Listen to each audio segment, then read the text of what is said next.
Here's McCoy, breaking a tackle, McCoy into the end zone, and Buffalo wins it.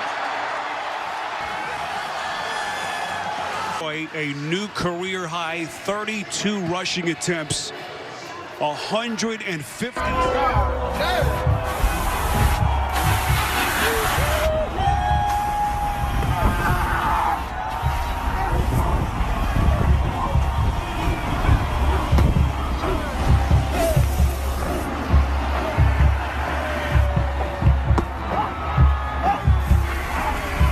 Brought down by Charles Johnson, so they would have to punt after that. And that's when the monsoon hit. Cheerleaders not taking it, but the fans were loving it. And boy, was it tough to play in these conditions with the rain pouring down. 5-3, and Carolina ahead in this one. And Gabbert is intercepted.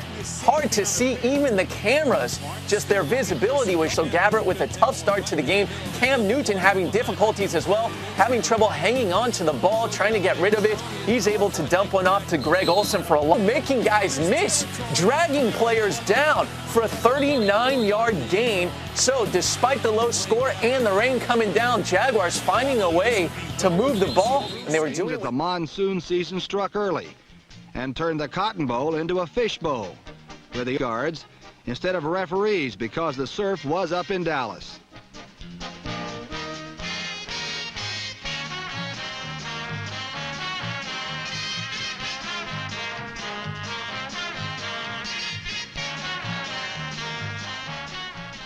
Number 20, Tom McCauley, resembled Willie Mays, making a mad dash for home plate and sliding safely under the tag.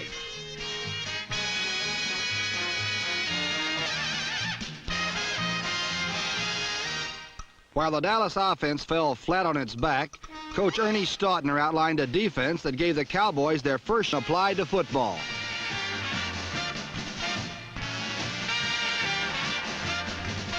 Not his hands, and slid through the surf for a touchdown. Final score, Wales 13. It's picked.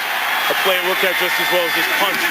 Brandon Fields struggled earlier, got the wet ball away. Allen Rossum's going to let it go, and it looks like it's on a tee. If you tee the ball up, you couldn't put it any better. You can go for the pin today, can't you, Mike? You can take out that 9-iron, go straight for the pin, drop it down, and plug it. Unbelievable. Philadelphia snowed more than 6 inches during this game. Players had trouble holding on to the ball. Nobody could hold on to that thing. Calvin Johnson just got scattered, smothered, and covered in snow. That looks fun. It looks a lot of fun. Reggie Bush actually slipped on snow and ice and re-aggravated a calf injury before the game. Second quarter. Man, please. Nick Foles looking for Riley Cooper, picked off by Chris Houston, who returns it up the sideline. Ball in trouble for Johnson. But he gets the ball and tries to pass. No catch, but what a slide. The Cardinals are still trying. A fumble by Johnson, and Stinchula recovers on the St. Louis 47. Tittle soon has the Giants moving in spite of the weather. Watch this scoring pass to Thomas. Terrific. And New York leads 7-3.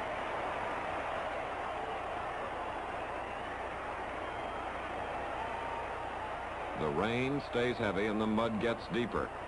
Johnson can't pass.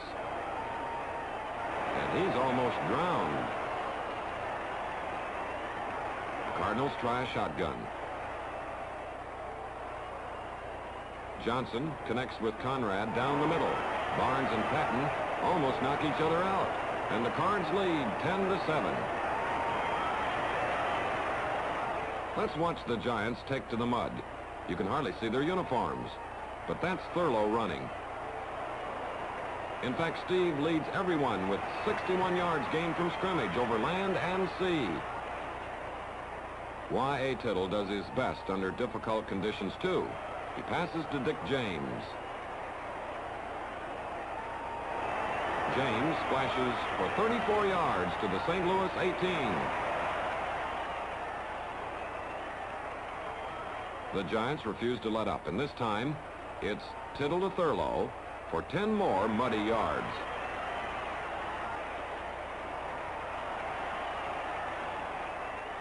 On 4th down, Chandler tries a 21-yard field goal. It's good.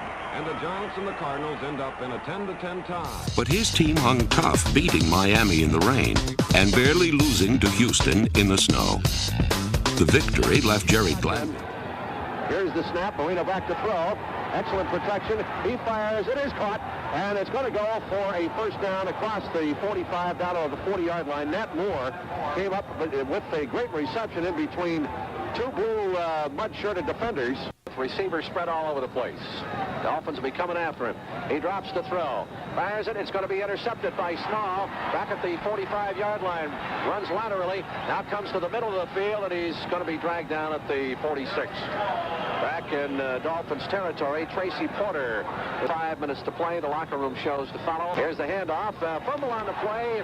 They will battle for it, and Baltimore comes up with it.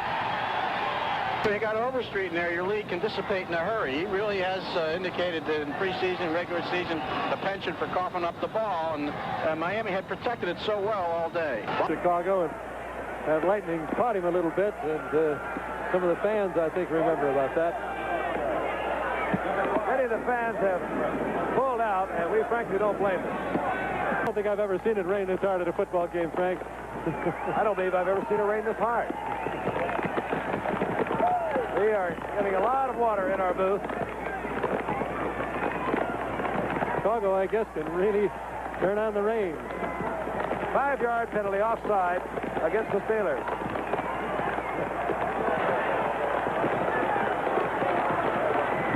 Looks like a snowstorm. Michigan against Ohio State. Archie Griffin, the Heisman Award winner, around the right side, upended by somebody. I really cannot tell you. There's no way you can read anything. It really does. Looks more like a snowstorm than it does a rainstorm. I'll tell you, if our technicians can hold it together in this, they get our nod. Everything coming unglued now in the booth.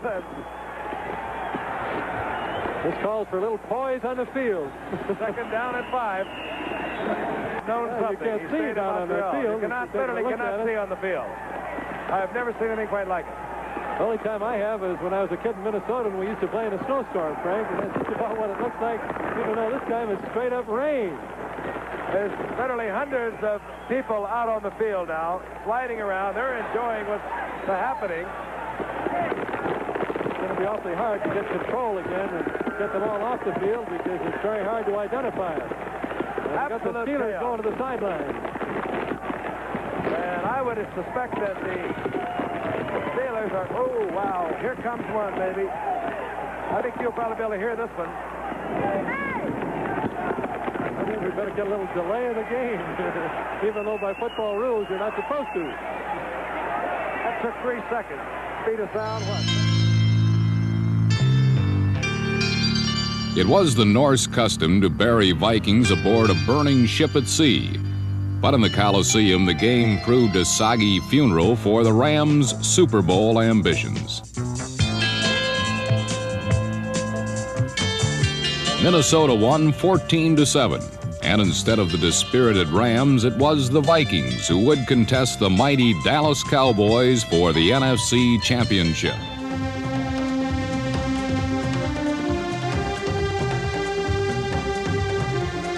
On a somber Pittsburgh Sunday, Oiler dreams were laid to rest.